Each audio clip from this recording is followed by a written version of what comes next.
ಸ್ನೇಹಿತರೆ ನಮಸ್ಕಾರ. ಕಳೆದ ವಿಡಿಯೋದಲ್ಲಿ ನಾವು ಭಾರತ ಭೌಗೋಳಿಕ ಸ್ಥಾನ ಮತ್ತು ಪ್ರಾಕೃತಿಕ ಲಕ್ಷಣಗಳ ಬಗ್ಗೆ ಅಭ್ಯಾಸ ಮಾಡ್ತಾ ಇದ್ದೀವಿ. ಭಾರತದ ಭೌಗೋಳಿಕ ಸ್ಥಾನದ ಕುರಿತು ಈಗಾಗಲೇ ನಾವು ವಿವರವಾಗಿ ಅಭ್ಯಾಸ ಮಾಡಿದ್ದೀವಿ. ಈಗ ಭಾರತದ ಪ್ರಾಕೃತಿಕ ಲಕ್ಷಣಗಳ ಬಗ್ಗೆ ಇವತ್ತು ನಾವು ವಿವರವಾಗಿ ಅಭ್ಯಾಸ ಮಾಡೋಣ. ಭಾರತದ ಒಟ್ಟು ಒಂದು ವಿಸ್ತೀರ್ಣ 32,87,263 ಚದರ ಕಿಲೋಮೀಟರ್. ಇಂಥ ಭಾರತದಲ್ಲಿ ವಿವಿಧ ಬೇರೆ ಬೇರೆ ರೀತಿಯ ಭೂಸ್ವರೂಪಗಳಿದ್ದರೂ ಕೂಡ ಒಟ್ಟಾರೆಯಾಗಿ ನಾವು ಈ ಪ್ರಾಕೃತಿಕ ಲಕ್ಷಣಗಳನ್ನು ನಾವು 4 ಪ್ರಕಾರಗಳಾಗಿ ವಿಂಗಡಿಸಿದ್ದೀವಿ. ಆ 4 ಪ್ರಕಾರದ ಭೂಸ್ವರೂಪಗಳು ಭೂ ಇತಿಹಾಸದ ವಿವಿಧ ಅವಧಿಗಳಲ್ಲಿ ನಿರ್ಮಿತವಾಗಿರ್ತಕ್ಕಂಥ ಬೇರೆ ಬೇರೆ ಭೂಸ್ವರೂಪಗಳು. ಭಾರತದ ಪ್ರಾಕೃತಿಕ ಲಕ್ಷಣಗಳನ್ನು ನಾವು ಒಟ್ಟಾರೆಯಾಗಿ 4 ಪ್ರಕಾರವಾಗಿ ವಿಂಗಡಿಸಿದ್ದೀವಿ. ಅವು ಮೊದಲನೇದಾಗಿ ಉತ್ತರದ ಪರ್ವತಗಳು. ಇವುಗಳಿಗೆ ಹಿಮಾಲಯ ಪರ್ವತಗಳು ಅಂತಲೂ ಕೂಡ ನಾವು ಕರಿತೀವಿ. ಭಾರತದ ಮ್ಯಾಪ್ನಲ್ಲಿ ಉತ್ತರದ ಪರ್ವತಗಳು ಎಲ್ಲಿ ಕಂಡು ಬರ್ತವೆ ಅನ್ನೋದು ನಮಗೆ ಗೊತ್ತಿರಬೇಕು.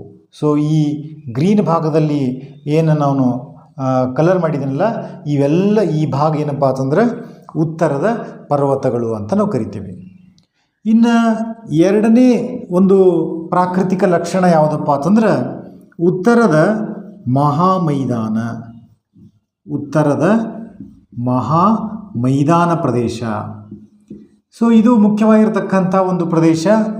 ಮ್ಯಾಪ್ ಒಳಗೆ ನಮ್ಗೆ ಉತ್ತರದ ಮಹಾಮೈದಾನ ಎಲ್ಲಿ ಕಂಡು ಬರ್ತೈತಿ ಅನ್ನೋದು ನಮಗೆ ಗೊತ್ತಿರಬೇಕು. ಈ ಭಾಗದಲ್ಲಿ ಇದು ಏನಪ್ಪ ಅಂತಂದ್ರೆ ಉತ್ತರದ ಮಹಾಮೈದಾನ ಅಂತ ನಾವು ಕರಿತೀವಿ. ಇನ್ನು ಮೂರನೇದು ಯಾವುದಪ್ಪ ಅಂತಂದ್ರೆ ಪರ್ಯಾಯ ಪ್ರಸ್ಥಭೂಮಿ ಅಂತ ಕರಿತೀವಿ ನಾವು. ಪರ್ಯಾಯ ಪ್ರಸ್ಥಭೂಮಿ ಭಾರತದ ನಕ್ಷೆಯಲ್ಲಿ ಎಲ್ಲಿ ಕಂಡು ಬರ್ತೈತಿ ಅನ್ನೋದು ನಮಗೆ ಗೊತ್ತಿರಬೇಕು. ಈ ಭಾಗದಲ್ಲಿ ಏನು ಕಂಡು ಬರ್ತದಲ್ಲ, ನಡುಭಾಗದಲ್ಲಿ, ಇದಕ್ಕೆ ನಾವೇನು ಕರಿತೀವಪ್ಪ ಅಂತಂದ್ರೆ ಪರ್ಯಾಯ ಪ್ರಸ್ಥಭೂಮಿ ಅಂತ ನಾವು ಕರಿತೀವಿ. ನಾಲ್ಕನೇದು ಕರಾವಳಿ ಮತ್ತು ದ್ವೀಪಗಳು ಅಂತ ನಾವು ಕರಿತೀವಿ. ಕರಾವಳಿ ಮತ್ತು ದ್ವೀಪಗಳು. ಕರಾವಳಿ ಪ್ರದೇಶ ಅಂದರೆ ನಿಮಗೆಲ್ಲರಿಗೂ ಗೊತ್ತೇ ಐತಿ, ಸಮುದ್ರದ ಅಥವಾ ಸಾಗರದ ಒಂದು ದಂಡೆಯ ಭಾಗ. ಈ ಸಮುದ್ರದ ಒಂದು ದಂಡೆಯ ಭಾಗಕ್ಕೆ ನಾವೇನು ಕರಿತೀವಪ್ಪ ಅಂತಂದ್ರೆ ಕರಾವಳಿ ಪ್ರದೇಶ ಅಂತ ನಾವು ಕರಿತೀವಿ. ಇದು ಕರಾವಳಿ ಪ್ರದೇಶ.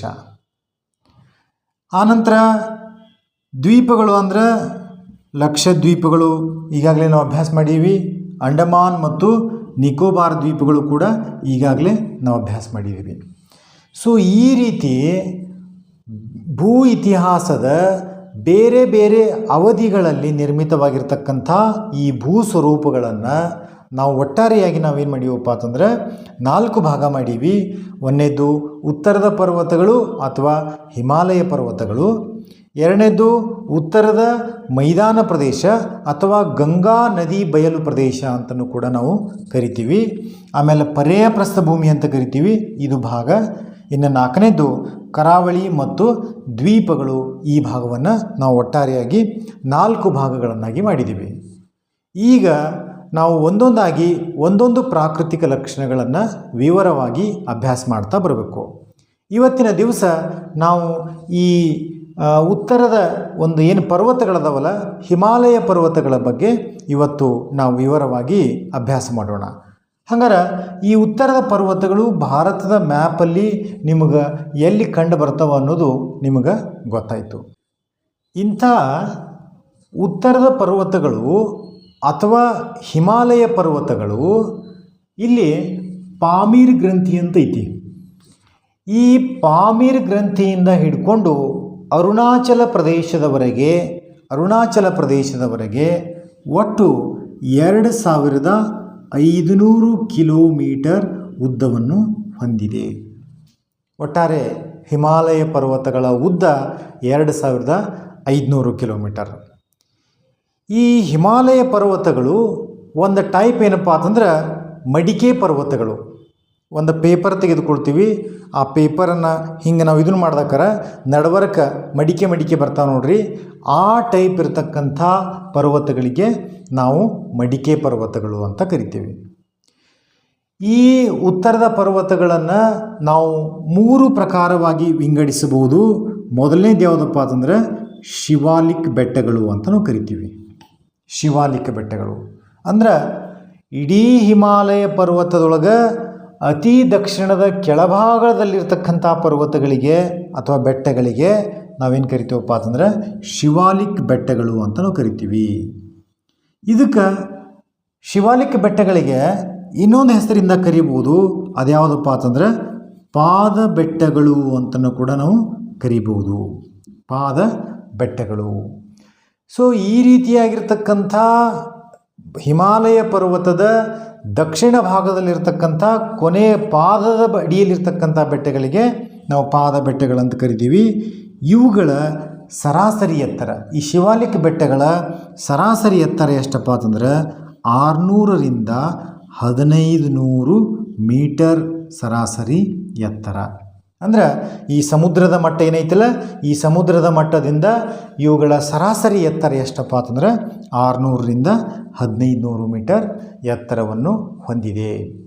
ಆನಂತರ ಇಲ್ಲಿ ಈ ಶಿವಾಲಿಕ್ ಬೆಟ್ಟಗಳಲ್ಲಿ ಕೆಲವೊಂದಿಷ್ಟು ಮೈದಾನ ಪ್ರದೇಶಗಳಿವೆ. ಆ ಸಮತಟ್ಟಾದ ಮೈದಾನ ಪ್ರದೇಶವನ್ನು ನಾವೇನಂತ ಕರಿತೀವಪ್ಪ ಅಂತಂದ್ರೆ ಡೂನ್ಗಳೆಂದು ಕರೆಯುತ್ತೇವೆ. ಸೊ ಉದಾಹರಣೆ ಅತ್ಯಂತ ಪ್ರಸಿದ್ಧವಾಗಿರತಕ್ಕಂಥ ಡೆಹ್ರಾಡೂನ್ ಭಾರತದ ಒಂದು ಮ್ಯಾಪ್ನಲ್ಲಿ ಎಲ್ಲಿ ಬರ್ತದೆಪ್ಪ ಅಂತಂದರೆ ಇದು ಡೆಹ್ರಾಡೂನ್ ಅಂತ ನಾವು ಕರಿತೀವಿ. ಸೊ ಇದು ಶಿವಾಲಿಕ್ ಬೆಟ್ಟಗಳಲ್ಲಿರ್ತಕ್ಕಂಥ ಒಂದು ಸಮತಟ್ಟಾದ ಮೈದಾನ ಪ್ರದೇಶ. ಈ ರೀತಿಯಾಗಿರ್ತಕ್ಕಂಥ ಇನ್ನೂ ಅನೇಕ ಡೂನ್ಗಳದವ. ಕೋಟಾ ಡೂನ, ಪಾಟ್ಲಿ ಡೂನ, ಚೌಕಾಂಬಾ ಡೂನ, ಆಮೇಲೆ ಉದಾಂಪುರ್ ಡೂನ, ಈ ರೀತಿ ಅನೇಕ ಡೂನ್ಗಳು ಇಲ್ಲಿ ನಮಗೆ ಕಂಡುಬರುತ್ತವೆ. ಇನ್ನು ಈ ಹಿಮಾಲಯ ಪರ್ವತದ 2ನೇ ಭಾಗ, ಈಗಾಗಲೇ ನಾವು 1ನೇ ಭಾಗ ಹಿಮಾಲಯದ ಪಾದ ಬೆಟ್ಟಗಳು ಅಥವಾ ಶಿವಾಲಿಕ್ ಬೆಟ್ಟಗಳ ಬಗ್ಗೆ ಅಭ್ಯಾಸ ಮಾಡೀವಿ. ಇನ್ನು 2ನೇ ಭಾಗ ಯಾವುದಪ್ಪ ಅಂತಂದ್ರೆ ಮಧ್ಯ ಹಿಮಾಲಯ ಅಂತ ಕರೀತಾರೆ. ಮಧ್ಯ ಹಿಮಾಲಯ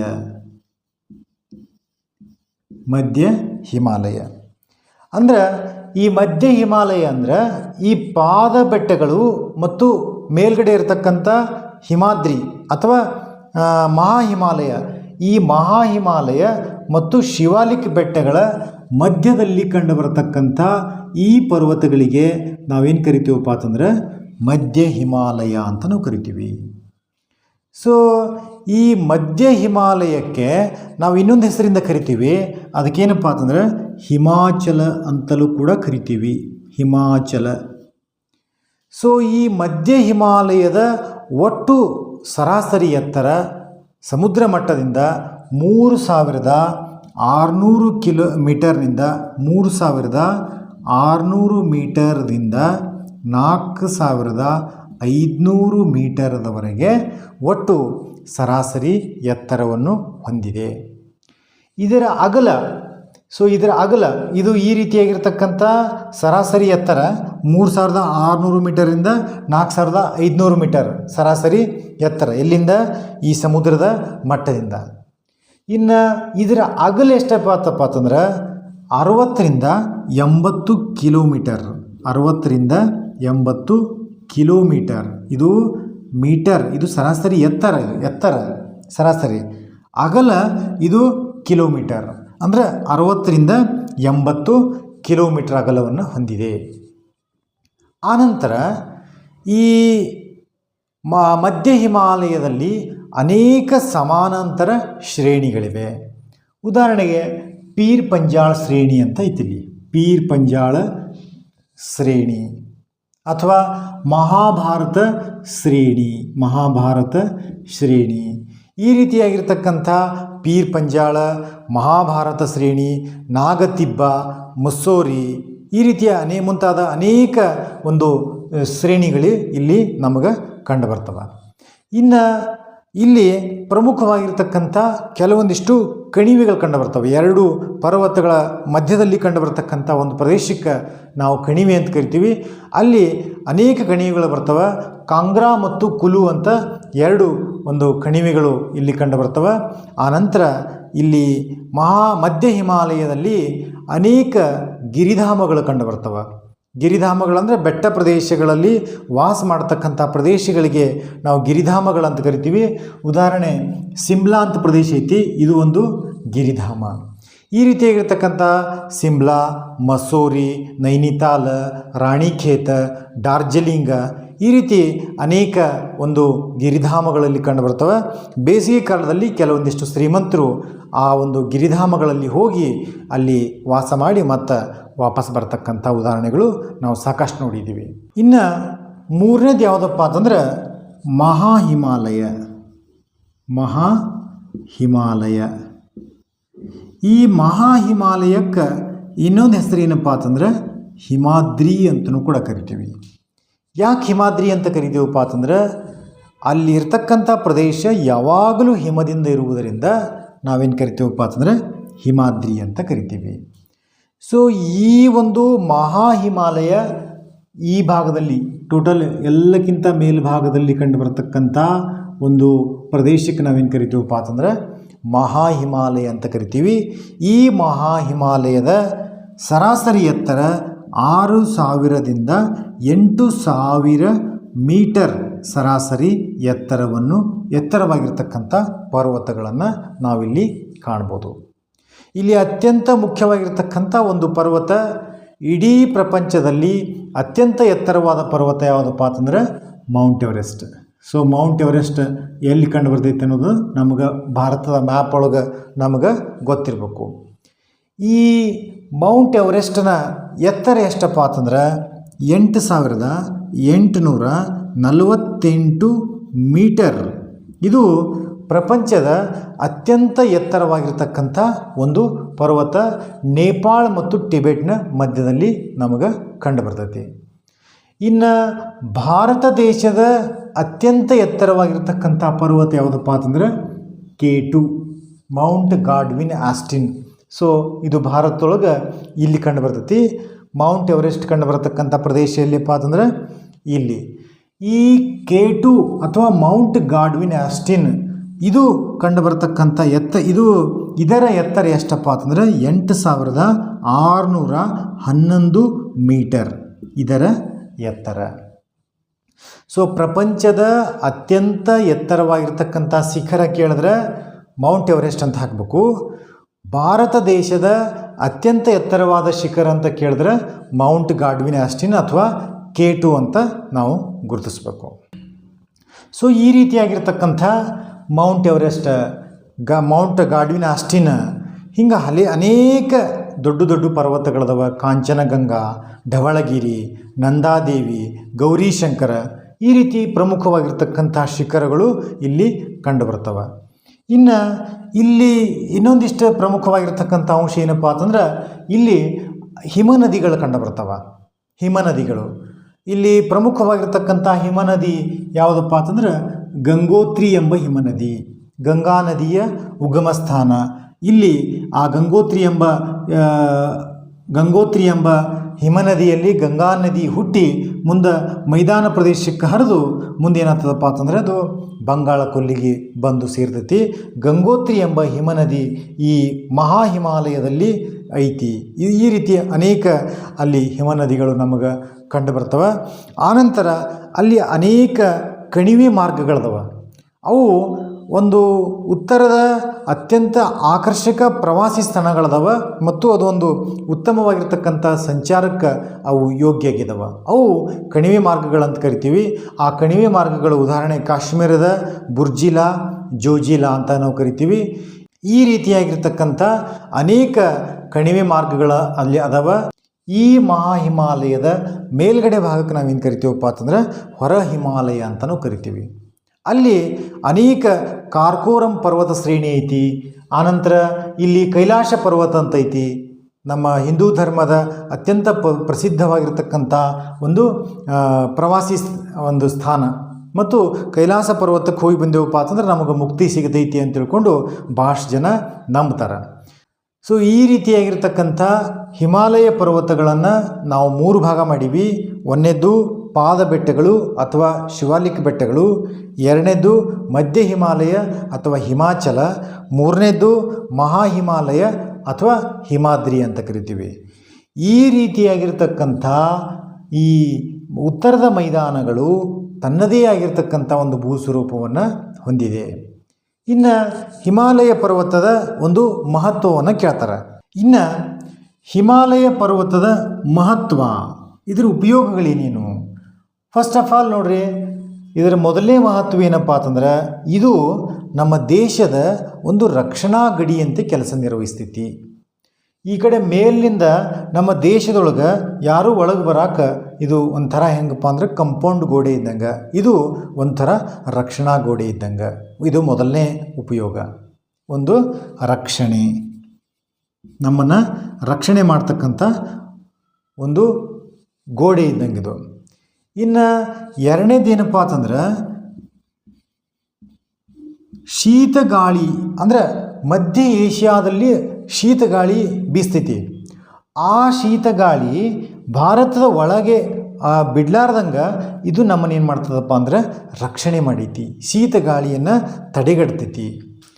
ಇನ್ನು ಮೂರನೇ ಮಹತ್ವ ಏನಪ್ಪ ಅಂತಂದ್ರೆ ಅನೇಕ ನದಿಗಳ ಉಗಮ ಸ್ಥಾನ. ಅತ್ಯಂತ ಪ್ರಮುಖವಾಗಿರ್ತಕ್ಕಂಥ ಗಂಗಾ ನದಿ, ಬ್ರಹ್ಮಪುತ್ರ ನದಿ, ಸಿಂಧೂ ನದಿ, ಈ ಎಲ್ಲ ನದಿಗಳ ಉಗಮ ಸ್ಥಾನ ಎಲ್ಲಿದೆವಪ್ಪ ಅಂತಂದ್ರೆ ಈ ಹಿಮಾಲಯ ಪರ್ವತಗಳಲ್ಲಿ ಉಗಮ ಸ್ಥಾನ ಅದಾವ.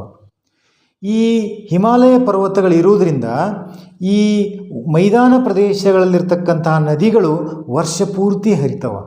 ಅಂದ್ರೆ ಮಳೆಗಾಲದಲ್ಲಿ ಮಳೆಯಾಗಿ ಹರಿತವ, ಬೇಸಿಗೆ ಕಾಲದಲ್ಲಿ ಹಿಮಾಲಯ ಪರ್ವತದಲ್ಲಿರ್ತಕ್ಕಂಥ ಹಿಮ ಕರಿಗಿ ಬೇಸಿಗೆ ಕಾಲದಲ್ಲಿ ಇಲ್ಲಿರ್ತಕ್ಕಂಥ ನದಿಗಳು ಹರಿತವ. ಸೊ ಈ ರೀತಿ ರಕ್ಷಣೆ ಕೊಡ್ತವೆ, ಶೀತ ಗಾಳಿಯನ್ನು ತಡೆಗಟ್ತೈತಿ, ನದಿಗಳ ಉಗಮ ಸ್ಥಾನ ಐತಿ. ಇನ್ನು ಮೂರನೇದು ಜಲ ವಿದ್ಯುತ್ ಶಕ್ತಿಗೆ ಬಹಳ ಉಪಯೋಗಕಾರಿಯಾಗೈತಿ. ಅಂದ್ರೆ ಇಲ್ಲಿ ಅನೇಕ ಒಂದು ಜಲ ವಿದ್ಯುತ್ ಶಕ್ತಿಯನ್ನು ನಾವು ಇಲ್ಲಿ ಉತ್ಪಾದನೆ ಮಾಡ್ಬೋದು. ಇನ್ನು ಅನೇಕ ಸಸ್ಯಗಳಿಗೆ ಮತ್ತು ಪ್ರಾಣಿಗಳಿಗೆ ಆಶ್ರಯ ಸ್ಥಾನವನ್ನು ಕೊಡ್ತೈತಿ. ವಿವಿಧ ರೀತಿಯ ಸಸ್ಯಗಳಿಗೆ, ಒಂದು ಪ್ರಾಣಿಗಳಿಗೆ ಆಶ್ರಯ ಸ್ಥಾನವನ್ನು ಕೊಟ್ಟೈತಿ. ಆನಂತರ ಅನೇಕ ಆಯುರ್ವೇದದ ಗಿಡಮೂಲಿಕೆಗಳು ನಮಗೆ ಇಲ್ಲಿ ಕಂಡು ಬರ್ತವೆ. ಆಮೇಲೆ ಇದು ಅತ್ಯಂತ ಪ್ರಮುಖವಾಗಿರ್ತಕ್ಕಂಥ ಇನ್ನೊಂದು ಉಪಯೋಗ ಏನಪ್ಪ ಅಂತಂದ್ರೆ ಇದೊಂಥರ ಪ್ರವಾಸೋದ್ಯಮ ಸ್ಥಾನ ಆಗೈತಿ. ಆಮೇಲೆ ಹಿಂದೂಗಳ ಒಂದು ಧಾರ್ಮಿಕ ಕ್ಷೇತ್ರಗಳದಾವ, ಅನೇಕ ಒಂದು ದೇವಾಲಯಗಳದಾವ. ಈ ರೀತಿಯಾಗಿರ್ತಕ್ಕಂಥ ಹಿಮಾಲಯ ಪರ್ವತಗಳ ಮಹತ್ವವನ್ನು ಬರೀರಿ ಅಂತಂದ್ರೆ ಈ ನಮಗೆ ರಕ್ಷಣೆಯನ್ನು ಕೊಡ್ತೈತಿ, ಶೀತ ಗಾಳಿಯನ್ನು ತಡೆಗಟ್ತೈತಿ, ನದಿಗಳ ಉಗಮ ಸ್ಥಾನ, ಜಲ ವಿದ್ಯುತ್ ಶಕ್ತಿ ಉತ್ಪಾದನೆಗೆ ಸಹಾಯಕಾರಿಯಾಗೈತಿ, ಅನೇಕ ಸಸ್ಯ ಮತ್ತು ಪ್ರಾಣಿ ವರ್ಗಗಳಿಗೆ ಆಶ್ರಯ ಸ್ಥಾನ ಆಗೈತಿ, ಆಯುರ್ವೇದಿಕ ಗಿಡಮೂಲಿಕೆಗಳದವ, ಪ್ರಮುಖ ಪ್ರವಾಸೋದ್ಯಮ ಸ್ಥಳ ಐತಿ. ಆನಂತರ ಹಿಂದೂ ಧರ್ಮದ ಅನೇಕ ಧಾರ್ಮಿಕ ಒಂದು ಸ್ಥಳಗಳು ಅಲ್ಲಿ ಕಂಡು ಬರ್ತವೆ. ಇವು ಹಿಮಾಲಯ ಪರ್ವತದ ಮಹತ್ವ ಅಂತ ನಾವು ಹೇಳ್ಬೋದು. ಭಾರತದ ಎರಡನೇ ಪ್ರಾಕೃತಿಕ ಲಕ್ಷಣ ಯಾವುದಪ್ಪ ಅಂತಂದ್ರೆ ಈ ಉತ್ತರದ ಮೈದಾನ ಪ್ರದೇಶ. ಈ ಮೈದಾನ ಪ್ರದೇಶ ಪರ್ಯಾಯಪ್ರಸ್ಥ ಭೂಮಿ, ಕರಾವಳಿ ಮತ್ತು ದ್ವೀಪಗಳ ಬಗ್ಗೆ ಮುಂದಿನ ವಿಡಿಯೋದಲ್ಲಿ ಅಭ್ಯಾಸ ಮಾಡೋಣ. ನಮಸ್ಕಾರ.